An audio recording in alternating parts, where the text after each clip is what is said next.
Welcome to online class of Srishti Residential School. So, at first I'd like to introduce myself. I'm Mizanur Rahman. My subject is English first paper, and I'll conduct your English first paper class. So today we will discuss about a class of class 8, and our already we have today we will start a new unit. That means Unit 5. So in Unit 5 we will know about Bangabandhu and Bangladesh. That means we all of know our national father Bangabandhu and Bangladesh. We will know about this. That means what was his role in making Bangladesh, or in making Bangladesh. That means for making Bangladesh he contributed a lot.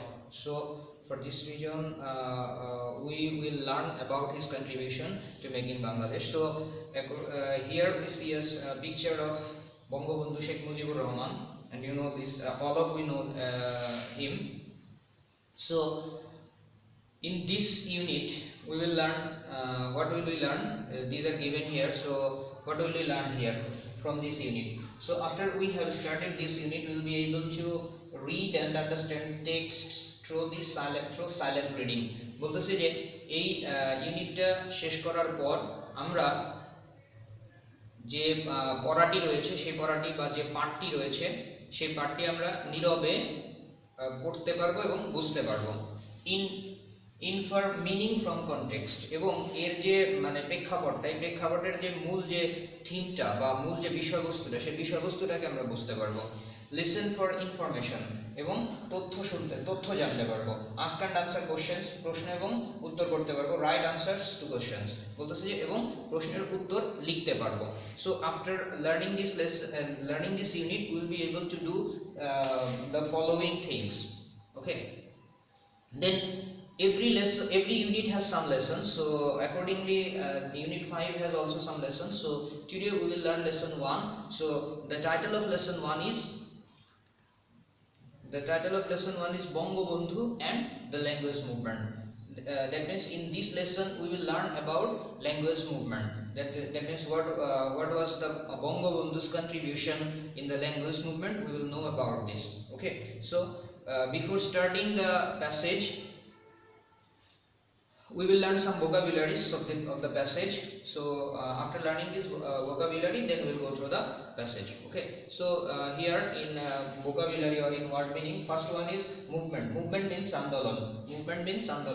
এরপর বলছে discriminatory শব্দের অর্থ হচ্ছে পক্ষপাতমূলক। Emergence মানে উত্থান বা আবির্ভাব। Identity মানে পরিচয়। সিগনিফিকেন্ট মানে গুরুত্বপূর্ণ। র্যালি মানে মিছিল। অ্যাওয়ারনেস মানে সচেতনতা। অ্যাওয়ারনেস শব্দের অর্থ হচ্ছে সচেতনতা। দেন বলছে টার্ন মানে পরিবর্তন করা বা পরিবর্তন। মাস মানে গণ।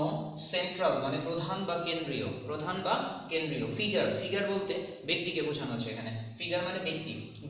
গ্যাদারিং শব্দের অর্থ হচ্ছে জমায়েত। দেন বলছে স্ট্রাইক মানে ধর্মঘট। এগেইনস্ট শব্দের অর্থ হচ্ছে বিরুদ্ধে। বিরুদ্ধে। দেন বলছে ডিক্লেয়ার মানে ঘোষণা দেয়া। আটার মানে উচ্চারণ করা। ইনস্ট্যান্টলি মানে তৎক্ষণাৎ অথবা তখনই। অ্যানাউন্সমেন্ট মানে ঘোষণা। এরপর বলছে অ্যাড্রেস মানে বক্তৃতা। কনভোকেশন শব্দের অর্থ হচ্ছে সমাবর্তন। প্রোটেস্ট মানে প্রতিবাদ। ভিমেন্টলি শব্দের অর্থ হচ্ছে তীব্রভাবে। Then let's start reading the passage from your book. So in section B we will get the passage about Bangabandhu Sheikh Mujibur Rahman, or contribution of Bangabandhu Sheikh Mujibur Rahman in our language movement. Okay, so let's start reading the passage. Sheikh Mujibur Rahman was one of the few students leader. Sheikh Mujibur Rahman was one of the few student leaders who played a significant role in turning the language movement into a mass movement. বলতেছে শেখ মুজিবুর রহমান ছিলেন one of the few one of the few student leaders, বলতেছে যে কয়েকজন মানে ছাত্র নেতার মধ্যে একজন, কয়েকজন অল্প সংখ্যক ছাত্র নেতাদের মধ্যে একজন ছিলেন বঙ্গবন্ধু শেখ মুজিবুর রহমান, হু played a significant, who play মানে কি এখানে মানে played a significant role, গুরুত্বপূর্ণ ভূমিকা পালন করা, এখানে প্লে মানে পালন করা, এখানে প্লে শব্দের অর্থ হচ্ছে পালন করা, রোল মানে ভূমিকা, তো বলছে who played a significant role, যিনি গুরুত্বপূর্ণ ভূমিকা পালন করেছিলেন in turning, টার্ন মানে পরিবর্তন করা, টার্ন মানে পরিবর্তন করা, একটা অবস্থা থেকে অন্য অবস্থায় নিয়ে আসা, সেটাকেও আমরা টার্ন হিসেবে ব্যবহার করে থাকি। তো বলতেছে যে in turning the language movement, ভাষা আন্দোলনকে পরিবর্তন করার ক্ষেত্রে into a mass movement, mass movement মানে মাস মানে আমরা পেয়েছি গণ, মুভমেন্ট মানে আন্দোলন, তাহলে মাস মুভমেন্ট শব্দের বাংলা হচ্ছে গণ আন্দোলন, অর্থাৎ ভাষা আন্দোলনকে গণ আন্দোলনে পরিণত করার ক্ষেত্রে গুরুত্বপূর্ণ ভূমিকা পালন করেছিলেন শেখ মুজিবুর রহমান, এটা বলছে। as a student leader, একজন ছাত্র নেতা হিসেবে, he was the central figure in organizing mass gathering, rallies and strikes for raising awareness against the discriminatory, তো বলছে যে as a student leader, একজন ছাত্র নেতা হিসেবে he was the central figure, তিনি ছিলেন প্রধান ব্যক্তি, তিনি ছিলেন প্রধান ব্যক্তি in organizing mass gathering, বলতেছে যে গণজমায়েতের আয়োজন করতে বা গণজমায়েত ঘটানোর জন্য গণজমায়েতের আয়োজন করতে তিনি ছিলেন প্রধান ব্যক্তি। এরপর বলছে র্যালি, অর্থাৎ মিছিল সংগঠিত করার জন্য বা মিছিল পরিচালনা করার ক্ষেত্রেও তিনি ছিলেন প্রধান ব্যক্তি। এন্ড স্ট্রাইক মানে ধর্মঘট, এবং ধর্মঘটের ক্ষেত্রেও তিনি ছিলেন, ধর্মঘট পরিচালনার ক্ষেত্রেও তিনি ছিলেন একজন প্রধান ব্যক্তি। ফর রেইজিং অ্যাওয়ারনেস, রেইজ মানে বৃদ্ধি করা, অ্যাওয়ারনেস মানে সচেতনতা, তো বলতেছে ফর রেইজিং অ্যাওয়ারনেস, সচেতনতা বৃদ্ধি করার ক্ষেত্রে এগেইনস্ট দ্য ডিসক্রিমিনেটরি শব্দের বাংলা আমরা পেয়েছি পক্ষপাতমূলক, তাহলে বলতেছে যে পক্ষপাতমূলক, আর এগেইনস্ট এর বাংলা পেয়েছিলাম বিরুদ্ধে, তো বলতেছে discriminatory language policy, discriminatory language policy মানে নীতি, বলতেছে যে ভাষার মানে কি বলে যে ভাষার নীতির পক্ষপাতমূলক ভাষার নীতির বিরুদ্ধে, পক্ষপাতমূলক ভাষার নীতির বিরুদ্ধে, পক্ষপাতমূলক ভাষার নীতির বিরুদ্ধে সচেতনতা বৃদ্ধি করতে গণজমায়েত, মিছিল এবং ধর্মঘট আয়োজনের তিনি ছিলেন একজন প্রধান ব্যক্তি, এটা বলছে। দেন বলছে the language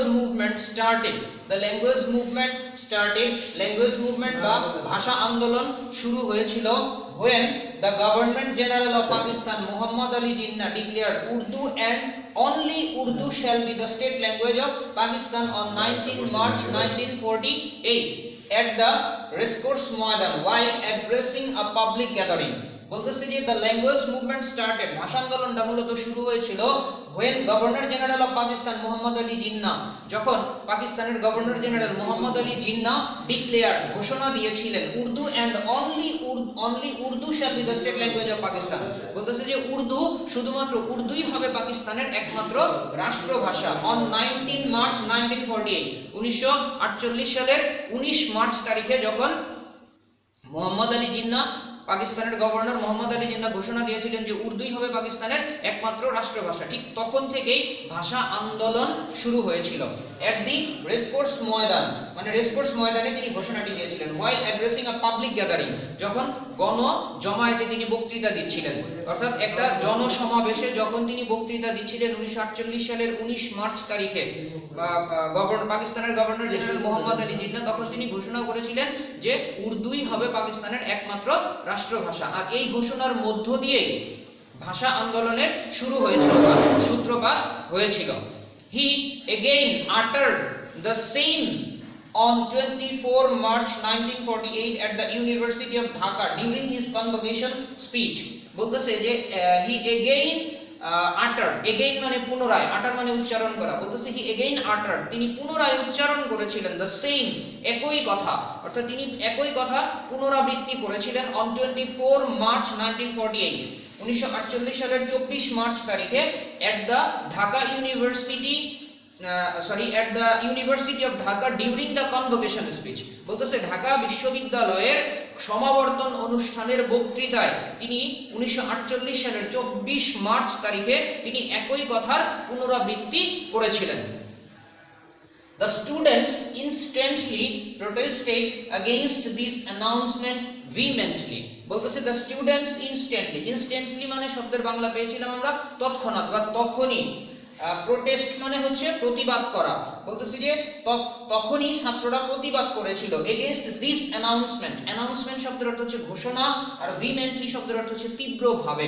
তাহলে বলতেছে যে এই ঘোষণার বিরুদ্ধে তখনই শিক্ষার্থীরা বা ঢাকা বিশ্ববিদ্যালয়ের স্টুডেন্টরা তীব্রভাবে প্রতিবাদ করেছিল। দেন বলছে it was the time when young Mujib started organizing the student front of Muslim League in East Pakistan. বলতেছে it was the time when young Mujib started organizing the student from Muslim League in East Pakistan. বলতেছে ওই সময়ে পূর্ব পাকিস্তানের মুসলিম লীগের সামনের দিক থেকে শেখ মুজিব, যুবক মুজিব এর মানে শিক্ষার্থীদেরকে বা কি বলে শিক্ষার্থী বা ছাত্রদেরকে একত্রিত করছিলেন। He was proud of his Bengali identity. Sheikh Mujib তার বাঙালি পরিচয়ের জন্য গর্বিত ছিলেন। And very active to initiate strikes and protest against the language policy of Pakistan government. বলতেছে যে and very active এবং খুবই সক্রিয় ছিলেন to initiate strikes ধর্মঘট শুরু করার ব্যাপারে তিনি খুবই সক্রিয় ছিলেন and protests against the language policy of Pakistan government. Pakistan সরকারের ভাষার যে নীতিটা ছিল সেই নীতির বিরুদ্ধে প্রতিবাদে এবং ধর্মঘট শুরু করার ক্ষেত্রে তিনি খুবই সক্রিয় ছিলেন। লেটার পরবর্তীতে the then prime minister of Pakistan Khawaja Nazimuddin echoed the statement of Mr. Jinnah on 26 January 1952. বলতেছে যে পরবর্তীতে 1952 সালের 26 জানুয়ারি তারিখে পাকিস্তানের তৎকালীন প্রধানমন্ত্রী খাজা নাজিমউদ্দিন ইকো শব্দের অর্থ হচ্ছে প্রতিধ্বনিত করেছিলেন দ্য স্টেটমেন্ট মানে একই কথা অফ জিন্নাহ। বলতেছে যে মোহাম্মদ আলী জিন্নাহ যেই কথাটা 1948 সালে বলেছিলেন সেই একই কথার প্রতিধ্বনি করেছিলেন খাজা নাজিমউদ্দিন তৎকালীন পাকিস্তানের প্রধানমন্ত্রী 1952 সালের 26 জানুয়ারি তারিখে। এরপর বলতেছে Mujib was in prison during this time due to his political activism and was admitted to the Dhaka medical college under police custody. বলতেছে যে মুজিব ওয়াজ ইন প্রিজন, তখন শেখ মুজিব ছিলেন কোথায়? জেলে। প্রিজন মানে জেলখানা। তো বলতেছে যে শেখ মুজিব জেলে ছিলেন ডিউরিং দিস টাইম এই সময় to his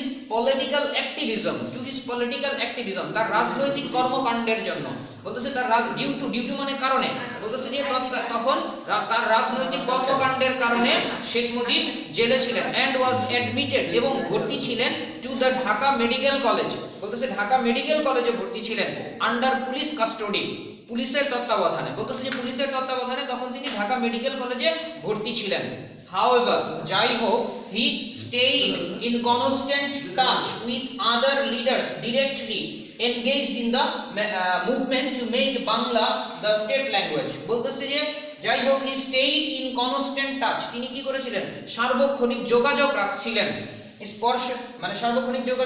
with other leaders, অন্যান্য নেতৃবৃন্দের সাথে ডিরেক্টলি সরাসরি এনগেজড ইন দ্য মুভমেন্ট। বলতেছে যে সকল নেতৃবৃন্দরা এই আন্দোলনের সঙ্গে সরাসরি সম্পৃক্ত ছিলেন ওই সকল নেতৃবৃন্দের সঙ্গে তিনি যোগাযোগ রাখছিলেন। To make Bangla the state language, বাংলাকে রাষ্ট্রভাষা হিসেবে মানে প্রতিষ্ঠা করার জন্য তখন জেলখানাতে থেকেও শেখ মুজিব এই ভাষা আন্দোলনের সঙ্গে সরাসরি জড়িত নেতৃবৃন্দের সঙ্গে যোগাযোগ রাখছিলেন।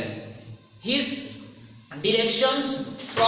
directions from prison, বলতেছে যে জেলখানা থেকে তার যে নির্দেশনা led the movement, বলতেছে যে তার নির্দেশনায় আন্দোলন কি ছিল? চলমান ছিল। to a success মানে তার জেলখানাতে থেকে তার নেতৃত্বাধীন তার নির্দেশনায় যে আন্দোলনটা চলছিল সেটা কি হয়েছিল? সফলতার মুখ দেখেছিল। on 14 February he started a hunger strike there. 14 ফেব্রুয়ারি তিনি সেখানে কি করেছিলেন? অনশন ধর্মঘট পালন করেছিলেন, অর্থাৎ জেলখানাতে বসেই তিনি 14 ফেব্রুয়ারি তারিখে অনশন ধর্মঘট পালন করছিলেন। During a general strike on 21 February 1952 1952 সালের 21 ফেব্রুয়ারি তারিখে একটি সাধারণ ধর্মঘটের সময় the protesting students tried to defy section 144 imposed by the government, সরকার কর্তৃক 144 ধারা জারি মানে সরকার কর্তৃক জারিকৃত 144 ধারা মানে ভাঙার চেষ্টা করা হয়েছিল বা অমান্য করা, ডিফাই মানে অমান্য করা, তো বলতেছে যে অমান্য করার বা ভাঙার চেষ্টা করা হয়েছিল প্রতিবাদকারী ছাত্রদের দ্বারা। The police opened fire and killed a number of students including Abdus Salam, Rafiquddin Ahmed, Abul Barkat, Abdul Jabbar and others. বলতেছে যে যখন ছাত্ররা এই 144 ধারা ভেঙে মিছিল করার জন্য মানে 144 ধারা ভেঙে যখন তারা অগ্রসর হলো, তখন পুলিশ তাদের উপরে সরাসরি গুলি চালালো। ওপেন ফায়ার মানে সরাসরি গুলি চালানোর কথা বলা হচ্ছে। তো বলতেছে যে সরাসরি গুলি চালিয়েছিল এবং অনেক সংখ্যক শিক্ষার্থীদেরকে মানে হত্যা করেছিল।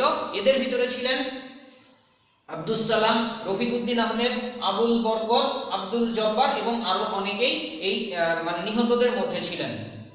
ইন হিজ অটোবায়োগ্রাফি মানে জীবনী গ্রন্থ বা জীবনী। তো বলতেছে ইন হিজ অটোবায়োগ্রাফি, তার জীবনীতে শেখ মুজিবুর রহমান বলেন, we decided in the meeting, আমরা সভাতে সিদ্ধান্ত নিয়েছিলাম, ইন মাই রুম, আমার কক্ষে বসে যে সভা হয়েছিল সেই সভাতে আমরা সিদ্ধান্ত নিয়েছিলাম, টু অবজার্ভ 21 ফেব্রুয়ারি 21 ফেব্রুয়ারি পালন করার জন্য অ্যাজ স্টেট ল্যাঙ্গুয়েজ ডে, মানে কি বলে যে রাষ্ট্রভাষার দিন হিসেবে 21 ফেব্রুয়ারিকে পালন করার সিদ্ধান্ত নিয়েছিলাম আমরা আমার কক্ষের সভাতে বসে। And to form a committee, এবং একটা কমিটি গঠন করার, that day to conduct the movement to establish Bengali as the state language. বলতেছে যে বাংলাকে রাষ্ট্রভাষা হিসেবে প্রতিষ্ঠা করার জন্য একটা মানে একটা আন্দোলন পরিচালনা করার ক্ষেত্রে কমিটি গঠন করা এবং রাষ্ট্রভাষা দিন হিসেবে 21 ফেব্রুয়ারিকে পালন করার জন্য আমার রুমে বসে আমরা একটা সিদ্ধান্ত নিয়েছিলাম। Adapted from Central for Research and Information CRI August 2020। আর এই যে প্যাসেজটি আমরা এতক্ষণ পড়লাম, এই প্যাসেজটি গ্রহণ করা হয়েছে centre for research and information August মাসে 2020 সালের আগস্টে প্রকাশিত centre for research and information, অর্থাৎ সংক্ষেপে বলা হয়েছে CRI, এখান থেকে এই প্যাসেজটি সংগ্রহ করা হয়েছে। তো আশা করি যে প্যাসেজটি তোমরা সকলে বুঝতে পেরেছো। তারপরেও যদি বুঝতে কারো কোথাও সমস্যা থেকে থাকে তাহলে আমাকে জানাবে, আমি সেটাকে সলভ করে দিব। তো আজকে আর আজকে আমি এখানেই শেষ করতে যাচ্ছি, অর্থাৎ এখানেই শেষ করব। তো আগামী ক্লাসে আবার দেখা হবে নতুন কোনো বিষয় নিয়ে, নতুন কোনো টপিকস নিয়ে। তো আজকে এখানেই শেষ করব। ধন্যবাদ সবাইকে। আসসালামু আলাইকুম।